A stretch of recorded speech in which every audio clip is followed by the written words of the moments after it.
Hello everyone, and welcome to Singletude TV. I'm Yolanda Nelson, your host. I say all of the time that there's absolutely no ecstasy like destiny, and that's exactly what this show is about. Attempting to capture the many lessons we can learn in pursuit of achieving our dreams and becoming whole. It's not about getting to a destination, not so fast. It's truly about enjoying the process and becoming all that God has created you to be along the way. From humble beginnings, facing tough times, to realizing his own dream of selling out venues, entertaining fans across the country, he's written 7 plays, conducted over 50 performances. His latest creation, Mrs. Independence, takes audience members on a thrilling ride alongside married couple Trey and Carlina, who are enduring the challenges of married life, especially in the areas of money, respect, and forgiveness. Mrs. Independent is currently touring major cities across the country. Today on Singletude, please help me welcome playwright, actor, and visionary, Preach Tyre. Welcome to the show. That was my introduction? That was yours. Tyler was coming in the door. No, we have major. You. You are major. I had the privilege of going to the show last night, and it totally blew me away. I enjoyed it so much. Yes. What was your favorite part? My favorite part, you on the spot I now. know. I can't tell you my favorite part, but my second favorite part was when Trey and his daughter I don't want to give away the part, but they were hugging each other and on the floor, and he like held her so protectively. That part was so moving for me. So. Wow. You know, I look at that as being my relationship with my son, because I have a 15-year-old son, and I love him so much. So when I'm on stage and I'm acting with Bria Evans, who plays Makai, I look at her and I see my son. So I remember when I first wrote the play, I said, how am I going to dig deep and find these emotions and cry? And I didn't think I could do it, but every night I nail it because I look at her as being my son. Wow. Well, it seems realistic. Now, your son is in the play as well. Yes. So I was there, so there was something that he said last night. Would you like to share that with us? Well, I was on stage with Robin Givens, and he was off to the wings watching the show, and he told my best friend in the play, Mike, you know, he was just staring at me very, very intensely, and he said, that's my dad. And he said, I'm so proud of him. So I wasn't privy to it when he first said it, but when I walked off stage, Carl told me what he said, and it just brought tears to my eyes. So when I told the audience what he said, at that point it didn't matter that if we sold out, it was great, but if we didn't, it didn't matter, because my son said he was proud of me, and that meant more to me than anything in the world. Good, that's awesome. What made you get into writing plays? Well, 14 years ago, my mother took me to see my first play, and I really didn't want to go. I'm going to be honest with you, I didn't want to go because I thought that plays were for little girls. So there was nothing masculine to be pulled off the basketball court to tell your friends you're getting ready to go see a stage play with your mother. But she was persistent, and at the time, even unbeknownst to herself, she was planting the seed. Because after I saw my first play, I just wanted to see more plays. So in 2006, she was diagnosed with terminal cancer. So I wanted to honor her because my mother had 2 children by the age of 15. And she, at the time, thought that she wasn't a success story because my 2 older brothers, I don't want to say they're not doing well, because they are, but I think they could be doing more.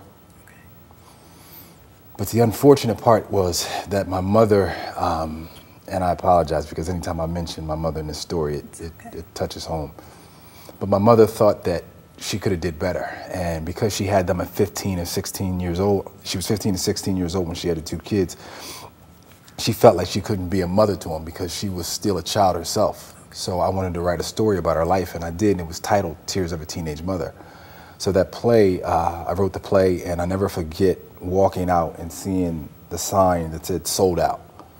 And the funny thing is, you know, God uses this. My mother, she gave me an ink pen, and that pen was used to sign checks because I have a business back in Delaware, and she used to always come by my shop and says, how are you going to sign 15 checks with a 25-cent ink pen? So she bought me a really, really, really nice wood grain ink pen. Okay. And that's what I would use to sign the checks.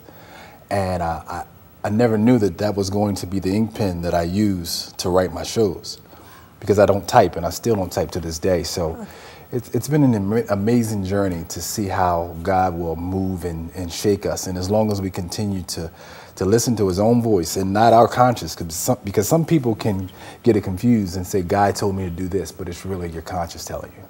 That was good.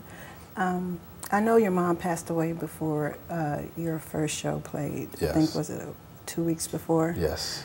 And you told us how you honor her at each play. Can you tell everyone how you do that?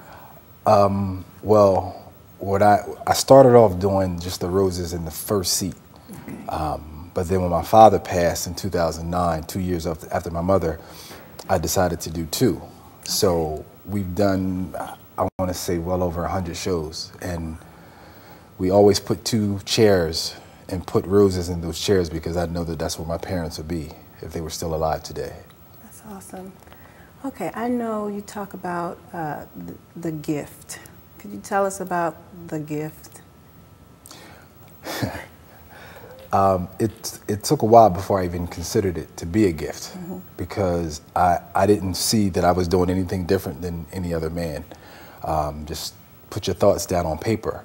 Okay. And I realized it was a gift. I never forget, I was in a corporate carpet store buying some carpet for my set, and I gave a guy a flyer, and he took it and he read it and he walked away, and then he came back and he said, I'm a writer. He said, I've written so many scripts. And he said, how many scripts have you written? And I said, well, this is actually my second. And he said, well, how many shows have you put on? I said, 2. So he said, oh, so you've produced the 2 shows that you've written? And I said, yes. And at that point, I said, okay, something kicked in, because he said he's been writing for 20 years, but nothing has been produced. Wow. So he said it typically takes him like a year to write a show. Okay.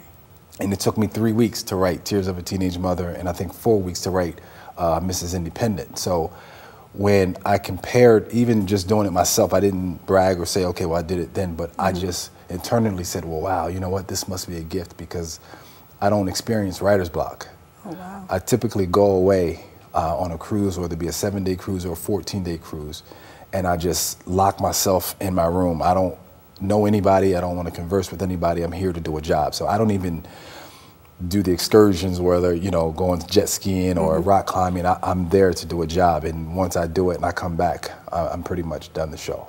Okay, I like the analogy you give about the gift with the batteries. I always say that God gives everybody a gift, everybody. And it's like that gift that you get on Christmas as a kid when you want to hurry up and unwrap it, and you open it up and it says batteries not included. Yeah. And then the first thing, and the batteries could be sitting right on the shelf. But you want to get rid of it and go and grab the other gift that the batteries are already included, and all you have to do is hit the on button. Okay. But that's not the way God works, because the gift that he gave you, you have to go out and put your own batteries in it and move. And if you put the batteries in the gift that he gave you, then he'll add the direction. And that's what we're experiencing now, the direction. So Kansas City, Washington, D.C., Philadelphia, South Carolina, North Carolina, and the list goes on. So it took 7 years to get here. Wow. And the fact that I didn't give up is why I'm actually here doing this interview with you. So what is it inside of you that keeps you going forward, that you just said you didn't give up? So what kept you going? Because when I look at this, I look at it as a race, and I say it's priest against priest. So regardless on which priest wins, I'm going to be okay. Okay. So I don't compare myself to anybody. I don't challenge people. Like, I don't set out to be better than Tyler Perry. Okay. I don't set out to be better than Dave Talbert. I set out to be better than the person I was the